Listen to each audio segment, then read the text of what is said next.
So glad you found us here on the map. I'm Kimberly Walsh, and I'm here with my incomparable partners in crime, the mighty Andy Panda Bernstein and the gregarious Kristen Perry Long. Hi, guys. What's happening? Happy Wednesday. Happy Wednesday to you. Thank you, friend.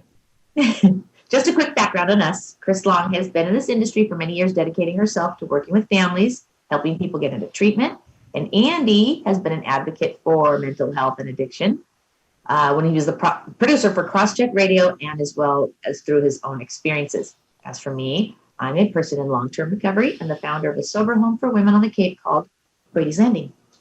We put this podcast together because the three of us are very passionate about reducing stigma around mental health and addiction, and we believe that the more light we shed on these topics, the less people will stigmatize and punish those who suffer from these diseases. Moreover, we hope the information will provide, and the topics we discuss will help encourage people to seek treatment. We also want to thank Foxboro Cable Access TV because we now have the ability to take your questions live during the show. We're also available on iTunes, Stitcher, and TuneIn.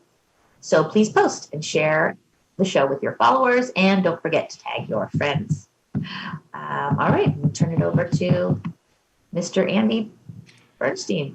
Thank you, Kimberly. How are you guys doing, by the way? Everybody doing? COVID dream.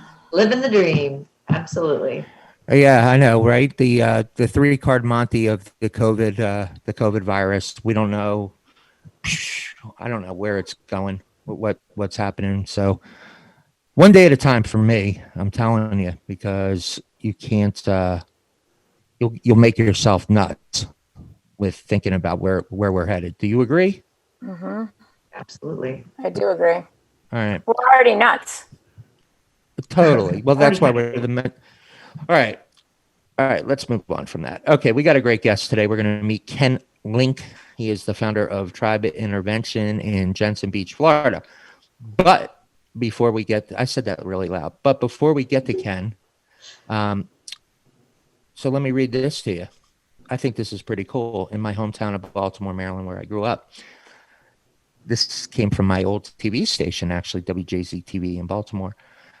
Decades overdue, Baltimore City Council reexamines police response to mental health behavioral calls. So there was a resolution by a councilman named Zeke Cohn on the city to reexamine every aspect of public safety. The legislation says that all too often police are not equipped to respond to a situation in which a person is in crisis, and adds police should work in tandem with trained clinicians and mental health professionals. And the article goes on to say, too often we've asked police officers to solve issues that are ill-equipped to handle. Police are not clinicians. Mental health issues like schizophrenia and addiction require a mental health response led by mental health professionals. And law enforcement has a role to play in responding to crises and supporting other professionals, but sending police alone can escalate tensions in situations and result in bad outcomes for everyone. What say you guys? I agree with that. But we've known this for all along. Why is this new news?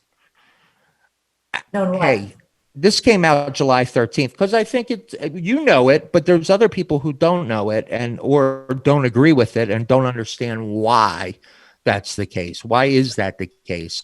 What makes police unqualified for it? Because they're not because we don't ask healthcare professionals to solve crimes. You know what I mean? It's not their niche. It's not their genre. It should be they should be addressed by the people who know how to address them. I mean, Plymouth County does a great job of it. Plymouth County Outreach, they actually do this, and PARI does the same thing, police assisted recovery, where the police officers actually partner up with someone in the treatment industry or somebody, some different partners to help people get into treatment. It's like police officers aren't paid to be social workers. Correct. Exactly. But at the end of the day, like, what's wrong with this is that, we've known this. Okay. I've known this since back in 14 or 15 when I went to my town to ask them why our police don't carry Narcan. And they looked at me, our selectmen looked at me like I had a third eye. They didn't even know what Narcan was. So we've How long ago was that? like But but you know it. 2015. But you know it. But other people, little Johnny, is struggling with drugs. I'm not sure what to do. Who do I call? There's a mental health thing. I don't know what to do with him. He won't come. The first thing is police, right? Can't hear you, Andy. Lost you, Andy, there for a second. Andy.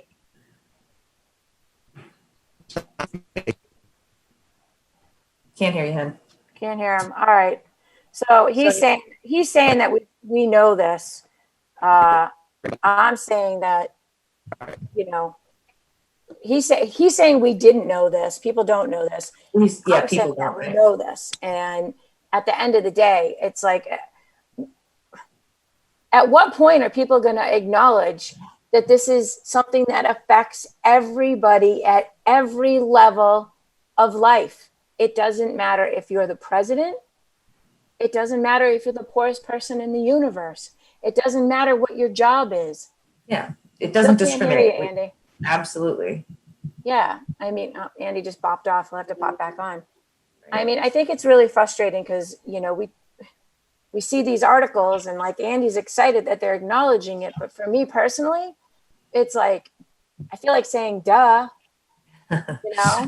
Yeah. It takes a while for them to get it. And I guess we're giving it to our audience because some of them may not know that it's not standard protocol in some areas, and it should be. And I'm glad that Baltimore's doing it. I hope that Boston's already got that in place. I'm not sure if they do. I thought they did.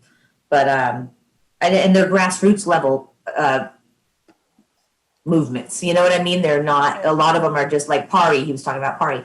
I think that's a very community based program as opposed to a mandate from legislature. You know what I mean? Yeah. No, I mean Pari's been great, but like Susan Will Silva from East Bridgewater, EB Hope, right? She's been doing this. She's been trying to get this outreach for a very long time, trying to get somebody to go after an overdose, to knock on the door and offer support, have somebody go and speak to that person. Because how many times does a cop go to an overdose, a person goes to the emergency room, and less than a week later, the cop's back at that house because of another overdose? It's kind of, right. I mean, it's sad. I mean, we've tried to help, and I think that cops in general, they want to help, but they only, there he is. Hi, Andy. Right. But I think I also think that, what was I going to say? Unmute yourself, Andy. We're sorry, you're trying to get Andy back. I know. Oh, and I think that's why we do things like this. Like we're helping people get that information. What do we do when little Johnny has a drug overdose? Maybe calling the police not such a good idea unless it's a criminal type emergency where people are unsafe. Or life or death, right? Right. So, but otherwise, they should be calling these outreach programs that that we'll have listed on our Facebook page. Yeah. Are you back, Andy? I am here. Can you hear me? Yay! Hey, we missed you. I know. You missed me. All right. I don't know what you guys talked about. I hope you were able to handle the fort without me. But I'm kidding. Let's be Ken Link. How about that? Yeah, that sounds good. We've kept him in the room for too long. So why don't we introduce him, Chris? Okay. All right. So we're bringing in Ken Link from Tribe Initiative. Initiative. Tribe Intensive. Intensive. Tribe Intensive. I don't know Ken personally. I know Ken's partner, Tom. I've known Tom for a long time. And I kind of was with him when he broke out and started this new adventure about a little over a year ago now, right? About almost 2 years? A little over a year, yep. Yeah. So with further ado, let's meet Ken. Thank you. Coming up. Yeah, absolutely. Thank you guys for having me. Good to have you.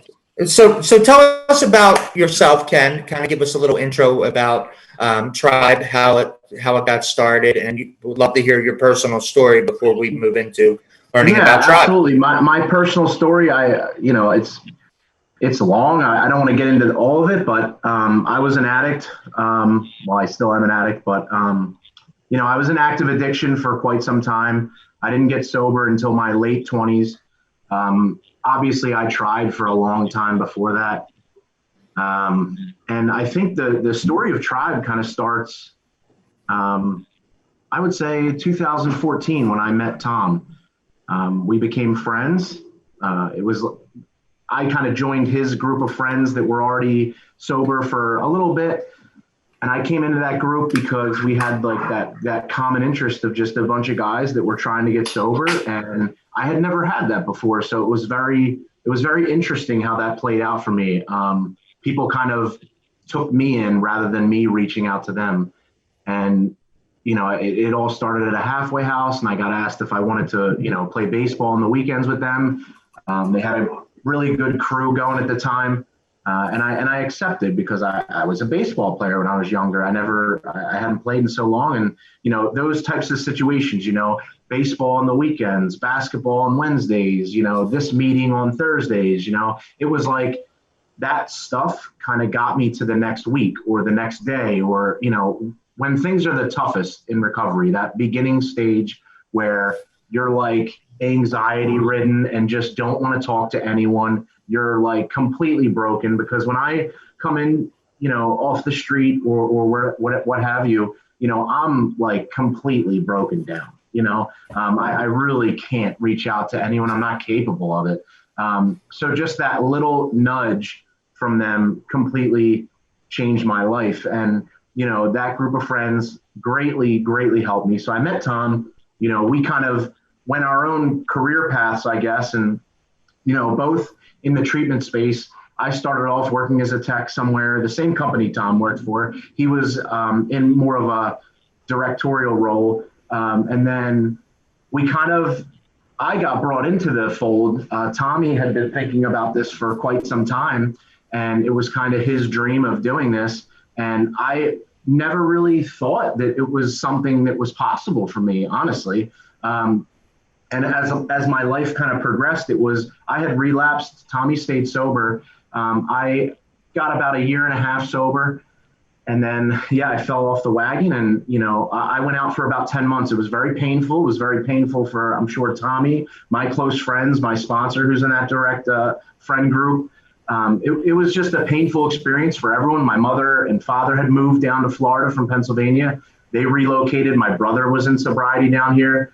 So it was an experience. And this was not my first shot at homelessness. I was homeless in Philadelphia for quite some time. Because when I use, I go hard, and I don't, there's no stopping me really until I'm met with a greater force than myself. So when I had come back into sobriety, I went back into the treatment space after a little bit of time, and, I had found much success in it. And I went more so from operations into a business development type role. And I found my home in like alumni relations, and I really enjoyed that job. I really enjoyed it with another treatment center down here that's close by to us, and they taught me a lot, and I learned a lot. And it was just a really, really fun job, organizing events, keeping in touch with the clients after they left the treatment. It was awesome. So I learned a lot. Tommy kind of approached me with this idea, and I was at a crossroads. So I was unhappy where I had grown unhappy where I was at. And I wanted more for myself. And I was thinking about relocating up north again. And Tommy, being, the friend that he was, didn't think that was the best idea. And he kind of let me in on the secret that he was holding back on, like starting this place. And, he had thought of the name already. And he kind of presented it to me. And I really liked the thought of it, still being apprehensive because of my own insecurities of myself, not thinking that I could do it. And not, I don't know. I was definitely apprehensive. But he convinced me, and he convinced my, he convinced my girlfriend, who's the mother of my children, because I was in a secure job. I was never, I was never fearful of that job. I was in a good space, and we had just had the baby, and we were expecting another one, and it was just a very scary time for us. And I just took the leap of faith with him, and it was, not saying we didn't have hiccups in the beginning, but it's been a really awesome thing. It's been a learning process, and it's been pretty cool to know that you control the reins of a treatment facility, and in some capacity with the partnership with Tom. And it's big responsibility, right? I mean, it's a tremendous responsibility, and I definitely hold it dear to my heart. That's of how big a responsibility it is, and so does Tommy. I know he does. So I have a question for you. Yeah. So, I've been doing this for a long time. I'm not in recovery, and I make that be known. But time and time and time again, we see these places popping up, and, they are being run and owned and whatever by people that are in recovery, right? I mean, I don't really know very many treatment centers that are not owned or run by people that are not in recovery. Do you feel that in this position, because you see people that are sicker than yourself, right, come in, you make them well, do you feel that like ultimately kind of keeps you sober? Like, I don't mean like, it's you're on the edge or anything, but do you feel that it, because like I said, I see these people and they dive in and they help, and most of them are okay, and then there are some that aren't. But what is the drive for people that are in recovery to do what you guys do?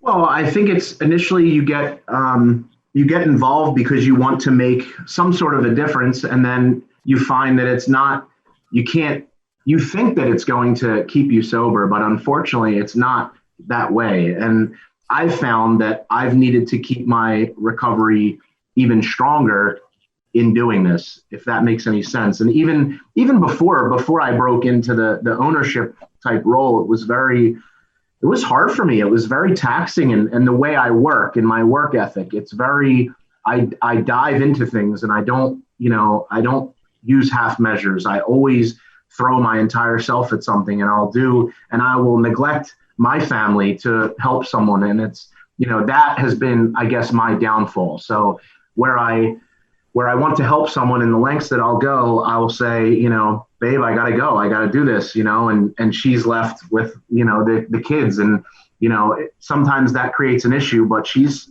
so awesome and understanding, but I need to keep my recovery that much stronger because of that. And I think that the drive just occurs when you realize that, somebody helped you in all this. Somebody did all that they could to help you. There's been so many people like that along my road. I mean, I've gotten sober a few times, and tried this a few times, where there's been so many people that have gone out of their way for me that, like, I have to think about those people in the way I help others, So I think that was the original drive. And I think we're just pushed in that direction when we get involved with the treatment industry. I mean, it's what's the end goal of that? Do you want to, because you come into a treatment facility, and it's, now that I'm seeing it from the ownership role, it's not easy. It's not easy to, go ahead.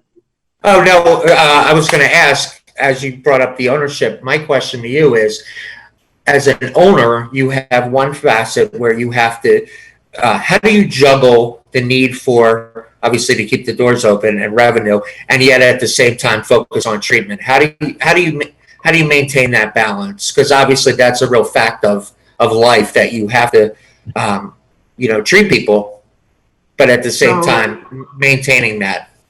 Yeah, for us, it's a little bit different. I like to say we own and operate, and I absolutely mean that 100%, because in the first year, we're trying to run completely lean with our program. So we're driving clients around everywhere. We're picking up, transporting in the morning. We're doing all that stuff that, maybe someone else does for an owner. We're doing all of that. I mean, we're heavily involved. So, and that's in order to keep the doors open, really, while we're getting up and running. and, finding our groove, I guess. So it's been very tough on us, both of us being new fathers. And, Tommy has a daughter. I have two very young children. So it's very taxing, and, but we're there. We're here every day. I mean, I'm in our center right now, and I'm waiting for someone to barge in and ask me for something. So we're here every day. I mean, it's very, very taxing on us, but you kind of learn to juggle it. And like I said, you have to keep that recovery sound, and it gets difficult when you're in this role, and you have to, you're out and about in the meetings, and you're seeing your same clients that you see all day, and then you go out to a meeting and you see them. So it's kind of like you have to find your own little space that you can kind of get away from it all and get your recovery, rather than be, because I've gone to meetings and it's just constant badgering of, yeah, what's up with this tomorrow? What's up with this the next day? Where are we going for this? And it's, I'm at a meeting to get sober, just like you. I don't want to talk about work. I want to be here for my sobriety. So that's been like the struggle that I've had in the first year of opening this place. So yeah. So Kimberly? what makes? Oh, go ahead. I can relate to that, Ken. That this with that whole, okay, so I have to keep my recovery separate. I still have to make sure that that's first before the work thing. But you're so engrossed in the work, and people really would think, hey, you do this all day, every day. Your recovery's strong, but it's totally separate. And I don't know that, you know what I mean? They don't understand. It's Absolutely. a little different. Yeah. Sorry, Chris, go ahead. So Ken, tell us about your program. Tell us what your niche is. Tell us what makes you different from the other 10 million Florida treatment centers that exist. Yeah, so our program is very small. It's not large at all. We're only 20 beds at capacity, and we're very rarely at that 20 bed mark. So we're hovering right under that. So it's a very intimate environment. I brought in our LCSW, that's our primary therapist, clinical director. She is my former therapist from a long time ago that kind of broke through to me, and I think the world of her. I think she's the best therapist there is in the world. So I had to have her, and I asked her if she would be a part of this and build the program for us. And, she came in 100%. She loved it. She had just had a child, and she was kind of out of the space, but she had loved the idea of what we were trying to do here and the vibe that we were trying to portray.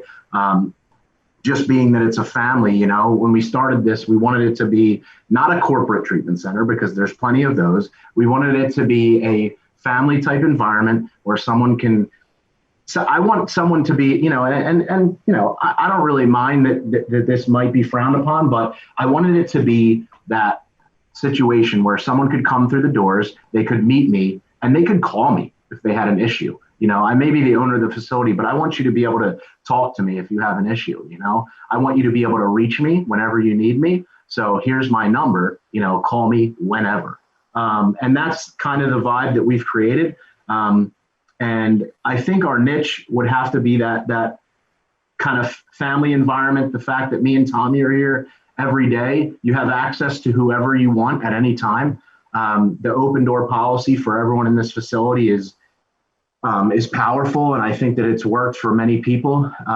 We've had good success rates here. I mean, it's tough to kind of gauge that stuff in a 12-step fellowship, but I like the fact that we've created this family environment where, it's not just the client, it's the family. It's not just the family, it's the client. It's everybody involved. We're trying to fix families, and I've kind of taken what you guys were talking about earlier, the stigma of it all, and I've met with those stigmas most of my active addiction, and I've tried to break down those walls, and some of my passions have been I've been trying to realize those passions through this program. And like I said, it's been a growing process, so we're still trying to develop the program out, but we're an aftercare portion of treatment, so we don't do detox, we don't do residential care. We don't have that 24-hour monitoring staff. So it's kind of like the step after, when someone is breaking into the program for the first time, not being forced to go to meetings, but they're being, they know that they need to, and we're that support for them as they continue on in their recovery. So as our clinical director says, Taylor, she says, I'm more so like as a residential therapist, you're more really beating down walls, and she's more, I'm going to hold your hand through this while you continue on in your recovery. So if you need me, I'm here for you. So are you a IOP? Are you sober living with IOP? Yep. We're an intensive outpatient. Okay. All right. With sober living, though, right? Because you said you had beds. Yeah. Yep. Sober living as well. Yep. So they pay rent and they go to IOP and they have to get jobs. Yep. Jobs, everything like that. You help them with life skills? Yep. Absolutely. We've had balance and budget classes. I mean, we do it all. We try and help it wherever we can.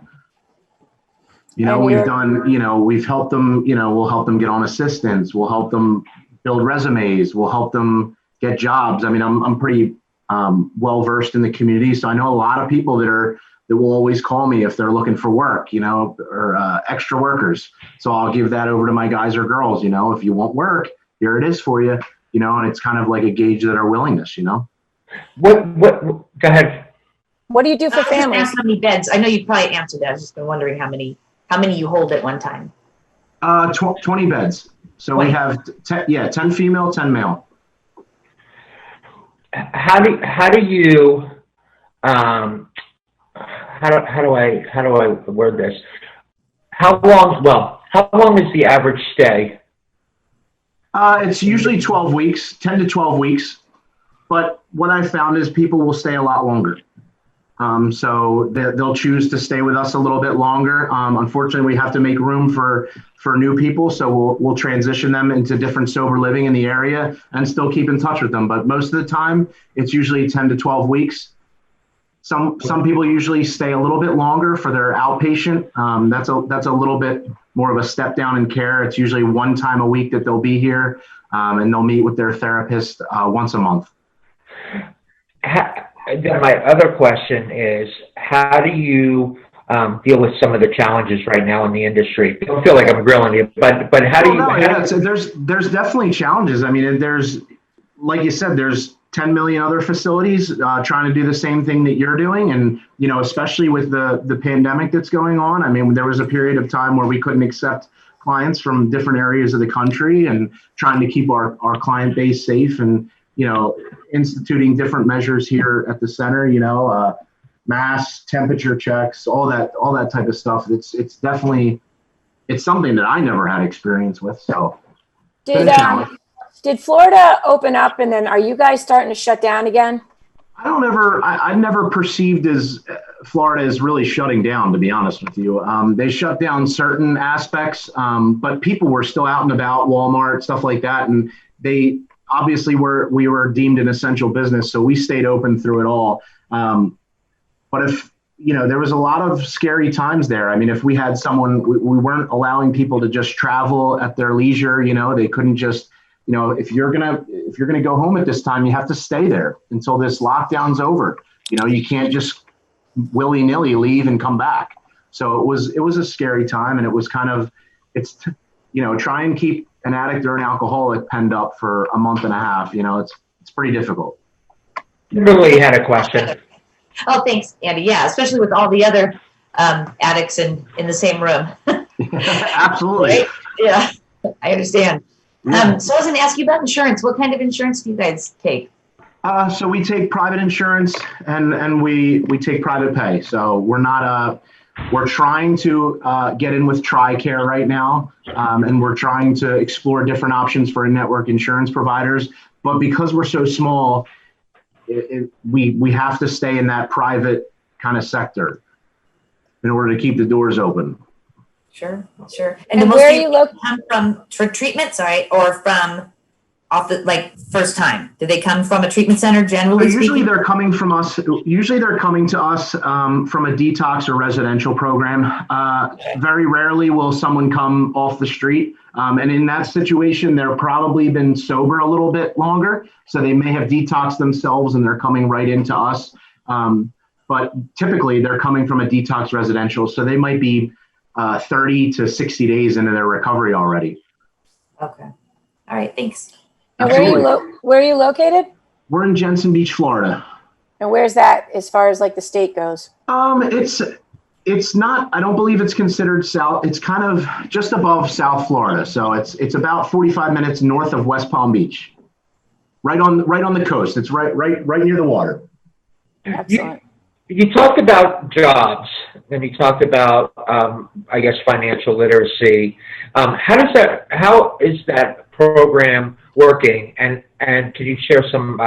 Is there any success stories? Well, I think it's a very big struggle, just like it was for me in the beginning, not understanding how to budget money and not understanding that, once cash hit my pocket, I didn't need to spend it immediately, So it's been a struggle, but there's people that have taken, I guess it's hit home more for them, and some people where it hasn't.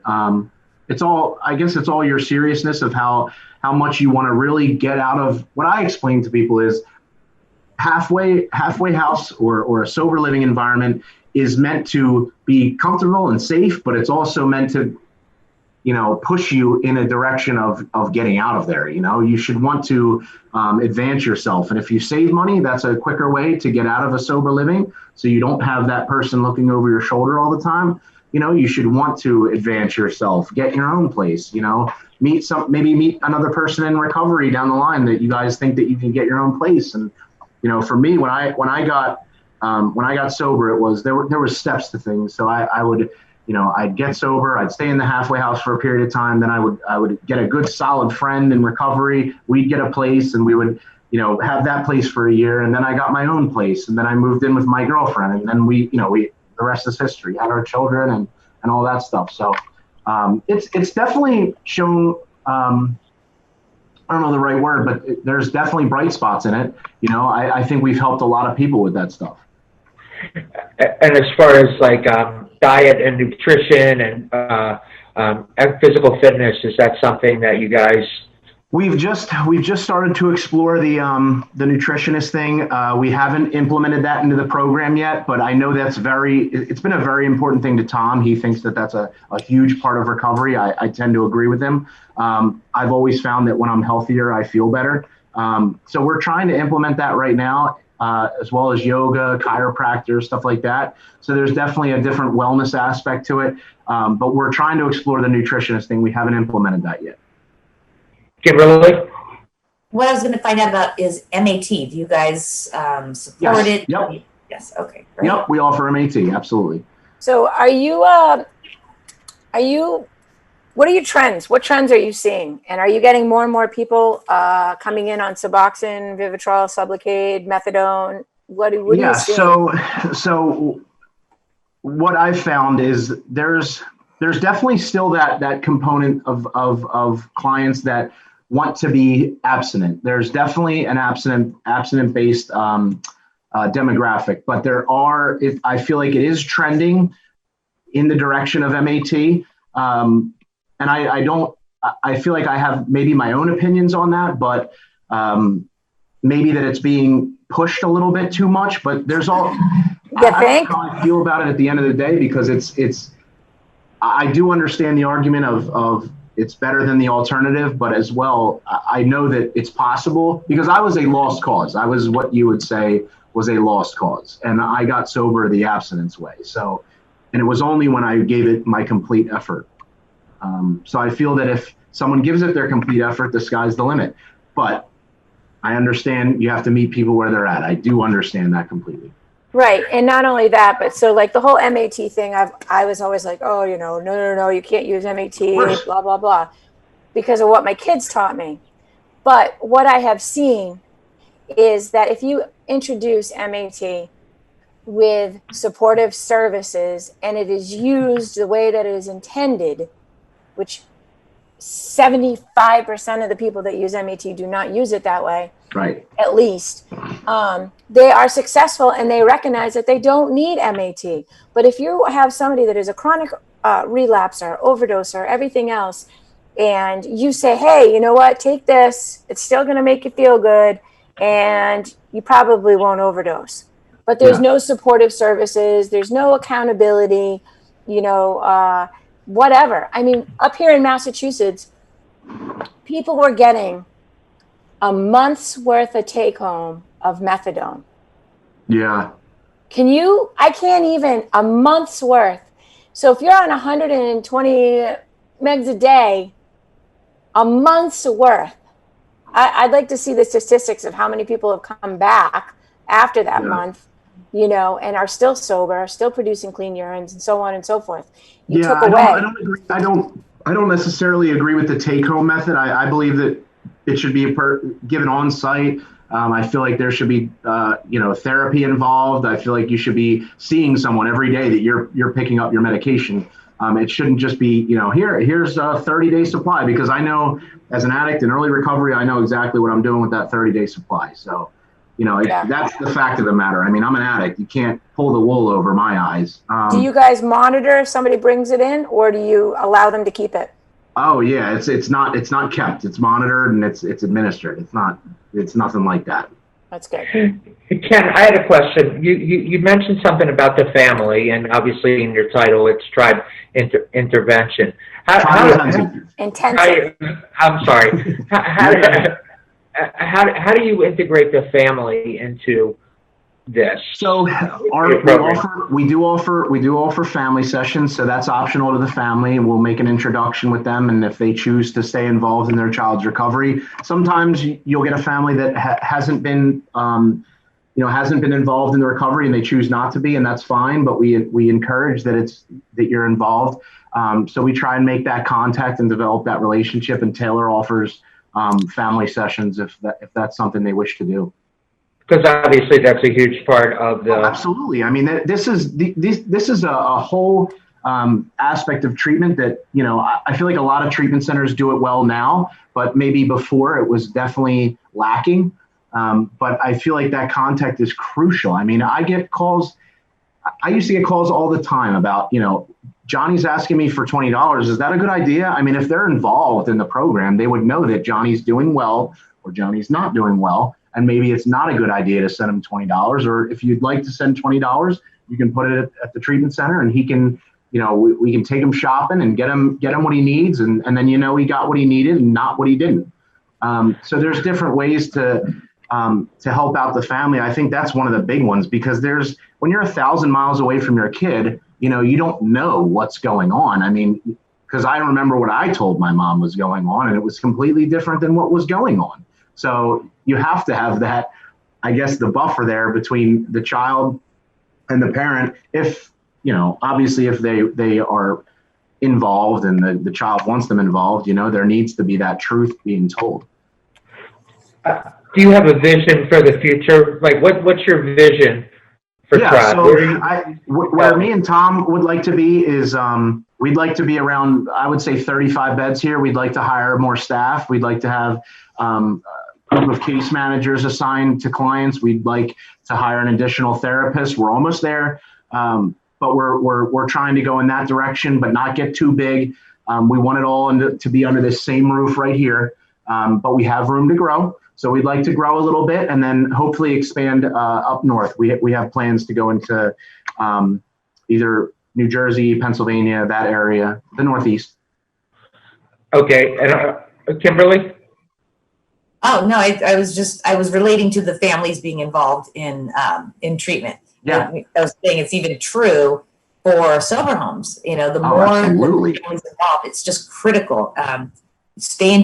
Keep in touch with your kid. Don't just ship them off and okay, bye. We'll see you when you get back when you're sober. It doesn't really work like that, because the whole unit needs to change, Yeah, I mean, if it's, I also encourage the parents, if they're local, we've had local parents, like come visit them at the house, like you're welcome here, so that's definitely an important thing. I know how important it was for my mother and my father to be involved and to be, because there was times when I didn't want to involve them, and that was wrong with me, and because they worry, they just want to be involved, they just want to be a part of your recovery, they want to understand. So I think it's important.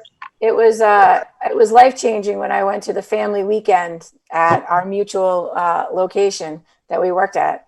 And, I basically got my arse handed to me on a silver platter, because I went in thinking I knew everything. And then I sat in a room full of parents and clients and clients whose family didn't come in because they were in trouble. So they had to attend this long, boring parent weekend. And I'll tell you, listening to you guys tell us, hey, stop bringing me cigarettes, stop bailing me out of jail, stop buying me new underwear every time I go into a new treatment center, stop, let me fall down and get up on my own. And from a parent's perspective, to not be able to fix and help our kids goes against every parental whatever, and now it because you have kids. So you can relate, like you want to help them and you want to whatever. The best thing that I always tell families is like, you have multiple kids, right? The first kid you run around, you pick up when they fall down, and you also, you throw the pillow in as you see them falling down so they don't hurt their little bums, right? The second one, you sort of run around and chase, but you're like, they'll learn to walk a lot faster if they just fall down and get up on their own. It's kind of the same thing with addiction. You got to let them fall down and get up on their own and fight for what they want. And it's hard. It's really hard. So I have a question. How do you, from a mental health perspective, kind of, the buzzword, obviously, we always ask is the dual diagnosis. I mean, do you treat only the addiction, or you try to treat it on a broader level? Well, I mean, we try and treat it on a broader level. I wouldn't describe us as a true dual diagnosis, but we're trying to trend in that direction. So we have our clinical director works very hard on breaking down those barriers and finding out the true core reason of why someone's using or why they're trying to escape. And the thing is, they've already done a large basis of that work. So what we try and do is get that, the information from the treatment center they were at. So the relationships that we have with the detox and residential treatment programs is crucial because they're giving us all of that information that they've worked so hard to gather over that period of time, and they're transferring that to Taylor, and she's continuing that work and making sure that she doesn't let off the gas with them so that they can continue that work and not just, I'm an IOP now, I'm recovered, I'll be fine, I'm going to go home now, I'm good, and that's where it's the most difficult for us, is getting someone to realize that you feel better, but you need to continue. You cannot take your foot off the gas now. You can't just run away and be a part of your old life right now. You're building a new life, and you have to continue that work that you worked so hard on before, and that was big for me too. When I got sober, it was like, I feel better now. Like I can go home. I'm good. And that was somewhere. Go ahead. I'm cured, they think, right? I'm cured of this thing. So we're trying our best to continue the work that's already been done. But I think as an IOP, it's definitely, we're more so continuing that. I mean, it's not, we're not the ones making that huge breakthrough with somebody. We're just continuing that work.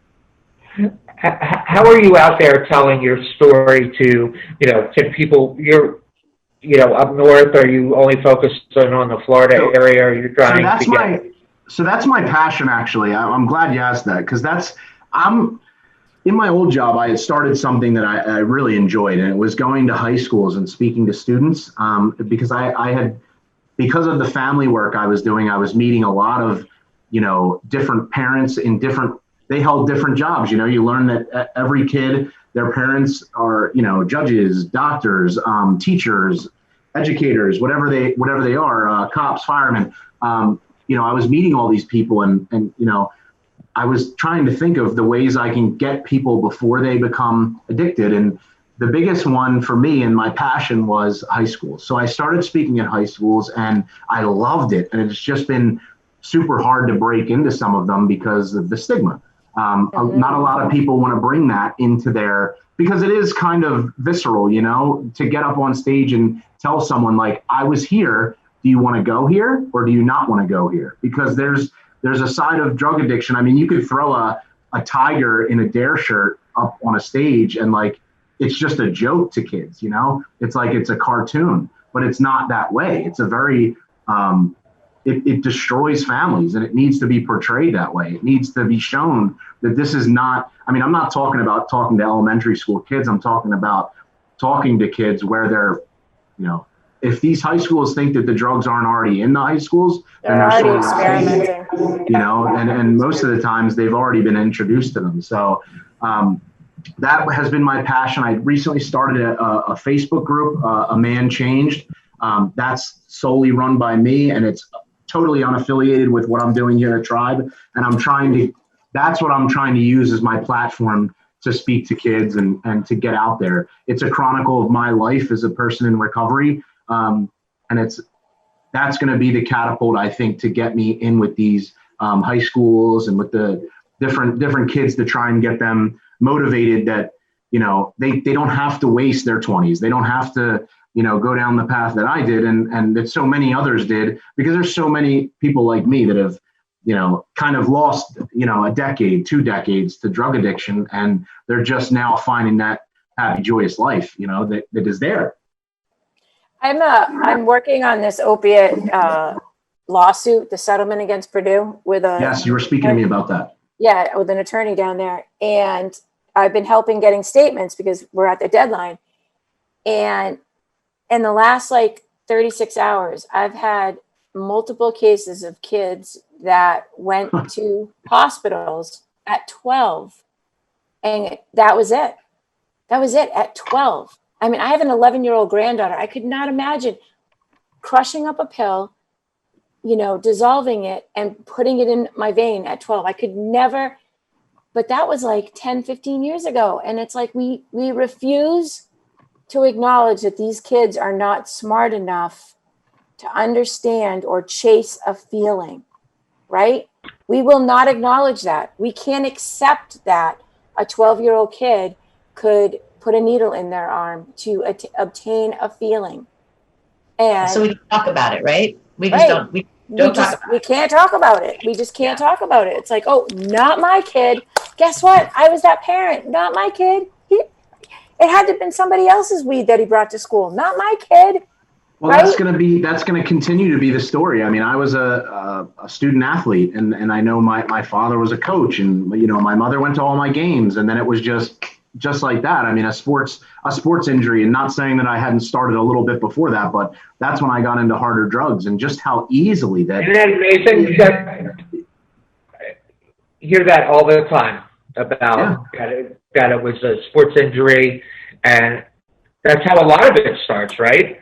Yeah, and I was an adolescent, and they prescribed me a good amount of opiates. So it was unnecessary. So, you know, but there's this trust, you know, as a parent, I think that when you take your child to a doctor, they're going to take care of them, and they're not going to do something like that. And then it's like you're being told that something's not addictive, you know, as in regards to OxyContin and stuff of that nature. You're being told it's not addictive when every single scientist at this point would say that it is. You know, and you're being told this by a medical professional. So, you know, it's kind of tough for a parent to see like where they went wrong when they're trusting the doctor. Yeah, exactly. Yeah. Exactly. When I got custody of my grandkids, my granddaughter was like 5, I think, maybe. I think she was 5. And she had to get her tonsils out, the same one that's 11. And they tried to give her, when we left, Dilaudid. And I was like, no, she needs pain medicine. And she's 11, so this is only 5 years ago. I'm like, no, both of her parents are addicts. I am not exposing her to this at 5. She'll be fine. She won't know. She pushed it. She would not let me leave without a script in hand. Right? Yeah. At 5. Yeah, she couldn't get her kickback if she didn't. Sorry. I mean, this starts with big pharma, right? I mean, that's a whole nother topic for another show. Speaking of that, Ken, thank you so much for coming on. Of course. You're a great guest. Where can people get in touch with you? Well, I'm on Facebook, KenLink3. I'm KenLink the third. My son's the fourth. You'll learn a lot about him if you visit my page. It's A Man Changed is my page. I also run our Facebook page, Tribe Intensive. You can find us on Facebook. If you search us, we're in Jensen Beach. It's this is the logo, so look for that. Great logo. Love the logo. Yeah, Love it. I mean, Tommy thought, I can't take credit for it. Tommy thought of the name, but it's perfect for us. So yeah, get in touch with me if you guys have any other questions. I love what you guys are doing. Thank you so much for having me. Thank you. I hope you didn't feel like we were grilling you too much. No, it's all good. All good. Okay, cool. Good. Kimberly? Okay. So, as you all know, we do this podcast to help reduce stigma and to be of service to anyone who is still struggling. We have access to an entire network of professionals, and we can help you find the right fit. So please reach out to us on our Facebook page, the MAP. It's actually just MAP, and or at the numbers given on our screen after the show. So you've been listening to the Mental Health and Addiction Podcast. Thank you all for your support of our mission, and we will see you on Friday at 9:30. Thanks, guys. Have a great rest of the week. Bye. Bye. Bye.